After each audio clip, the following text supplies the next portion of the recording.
हृदय की दुर्बलता का त्याग किए बिना कोई अध्यात्म वस्तु का साक्षात्कार नहीं कर पाता। हृदय की दुर्बलता है राग और द्वेष। आप हृदय में झांक के देखिए, अगर उपासना का ठीक रंग नहीं चढ़ा है तो ये दोनों वृत्तियां हृदय में पाई जाएंगी। किसी भी वस्तु, व्यक्ति, स्थान रागात्मक चिंतन या वस्तु, व्यक्ति, स्थान द्वेषात्मक चिंतन, इन्हीं दोनों को जो मिटा दे सो महात्मा। महात्मा का हृदय कैसा होता है? जैसे समुद्र। समुद्र में बहुत सी नदियां बहुत से प्रांतों को, नगरों को लांघती हुई अपने प्रीतम समुद्र के समीप जाती हैं। नदियां जहां से प्रवाहित होती हैं वो ये नहीं देखती हैं कि इस नगर में रहने वाला किस धर्म का है। सम रूप से वो प्रवाहित होती हैं, कोई भी उनको इससे तात्पर्य नहीं है।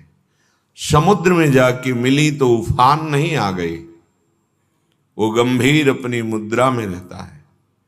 ऐसे ही सब नदियां जाना बंद कर दें तो समुद्र घट नहीं जाएगा, वो अपनी ही मुद्रा में रहेगा। ऐसे महात्मा का हृदय होता है। जैसे भगवान भुवन भास्कर उदय होते हैं तो किसी संप्रदाय, किसी जाति, किसी धर्म का निरीक्षण नहीं करते कि ये अमुक धर्म वाला है तो हम प्रकाश नहीं देंगे। नहीं, चाहे पापी हो या पुण्यात्मा हो, भुवन भास्कर का प्रकाश सबके लिए समान रूप से है। भगवान चंद्रदेव की शीतलता सबके लिए समान रूप से है। माता पृथ्वी समान रूप से सबको गोद में धारण करती है। वायु समान रूप से सबके प्राणों का पोषण करती है। ये सब भगवत पार्षद हैं। तो महात्मा तदात्म भाव से प्रभु को अपने हृदय में विराजमान किया तो अगाध ज्ञान समुद्र भगवान ही अब उसका हृदय हो गए। अब उसके लिए ना कोई पक्ष है ना कोई विपक्ष है। जैसे भगवान कहते हैं, समोहम सर्वभूतेषु न मे द्वेष्टि न मे प्रिय। कोई मेरा प्रिय नहीं है, कोई मेरा द्वेष का पात्र नहीं है। मैं सम रूप से सब में विराजमान हूं। यही भगवान की तदात्म वृत्ति में उदय हो जाता है। सर्वभूत हिते रताहा, समस्त प्राणियों का मंगल, उसमें न जाति पक्ष है, न उसमें धर्म पक्ष है, न कोई मेड़ है। संपूर्ण चराचर के लिए मंगल भावना।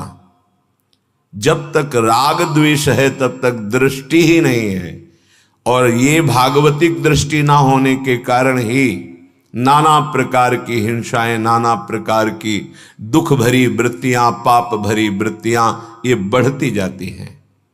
इन्हीं को मिटाने के लिए अध्यात्म है। जिसे अध्यात्म का परिचय नहीं, वो बहुत नीची धरा से खड़ा होकर के वो देखता है तो उत्तम अधम, पापी पुण्यात्मा, दुरात्मा महात्मा, जड़ चैतन्य, स्त्री पुरुष, इसी भेद में वो फंसा रहता है। यही बंधन है। एकमात्र सर्वम खलमिदम ब्रह्म।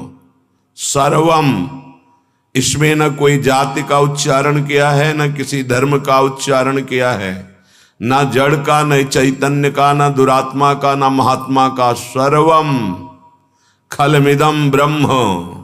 सब स्वयं ब्रह्म ही खेल रहा है, किंचन मात्र उसके सिवा और कोई नहीं है। जब हमारा वेद आज्ञा करता है तो सिद्धांत में चलने वाले महात्मा के हृदय में यही सिद्धि जागृत होती है।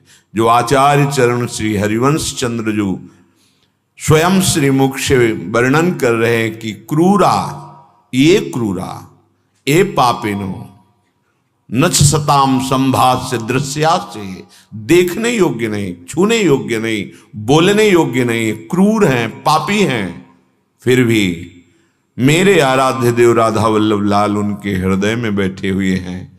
मुझे यही देखना। सर्वान वस्तुतया निरीक्ष्य परम स्वाराध्य बुद्धिर्मम। ये उपासक को दृढ़ता पूर्वक पकड़ना है।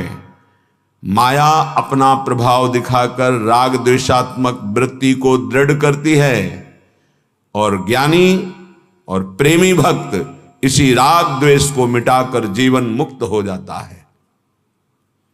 इसलिए लक्ष्य दृढ़, मुझे भगवत प्राप्ति करनी है और चल पड़े उसी पर, कदम पीछे नहीं।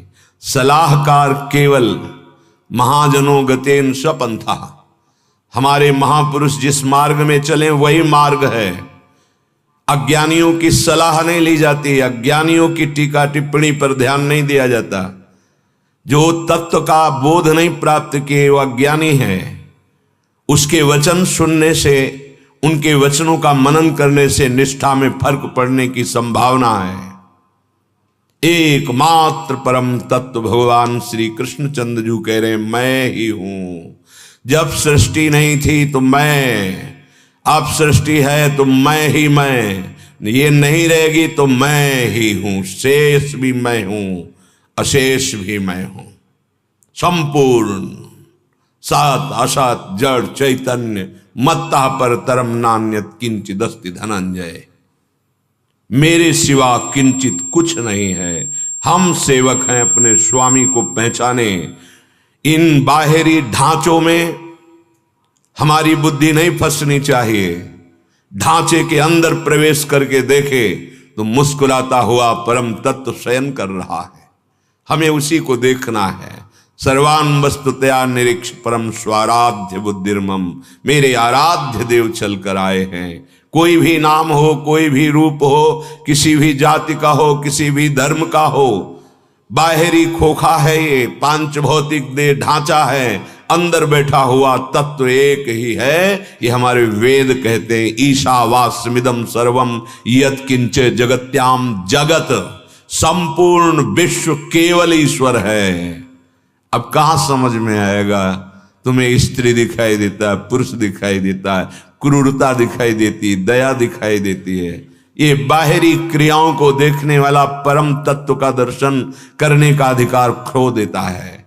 जो कारण तत्व पर स्थित है वही उस सब का परम कारण जो प्रभु है वो उसको देखता है। जो प्रभु को देखता है वो जीवन मुक्त हो जाता है और जो क्रियाओं को और ढांचों को देखता है वो बंधन युक्त होकर बार बार जन्म मरण रूपी दुर्गति को प्राप्त होता है।